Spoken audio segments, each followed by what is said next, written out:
তো BS4 মডেলৰ Creta যদি আপোনালোকে বিচাৰি আছে এইখন এখন আপোনালোকে ল'ব পাৰে 2019 মডেলৰ হয় তো এই গাড়ীখন আপোনালোকে মিনিমাম 1 লাখ ডাউন পেমেণ্ট দি আপোনালোকে ল'ব পাৰে আৰু গাড়ীখন 2019ৰ হয় গতিকেলৈ আপোনালোকে সকলো গমেই পাইছে BS4 মডেলৰ বিশেষকৈ কোৱাৰ প্ৰয়োজন নাই ইয়াতে পাব আপোনাৰ 4 পাৱাৰ উইণ্ডো ৰিয়াৰ AC পাৱাৰ ষ্টিং আৰু কিলোমিটাৰটো চলিছে আপোনাৰ 96,000 ক্ৰেটা হিচাপত জেনুইন আছে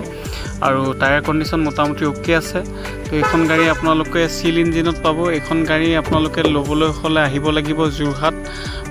বাইপাছৰ ওচৰত আহিব লাগিব তো আহি পেলাই আমাক কল কৰিব স্ক্ৰীনত নাম্বাৰটো দিয়া থাকিব তো এইটো নম্বৰতে কল কৰি পেলাই আপোনালোকে আহিব পাৰিব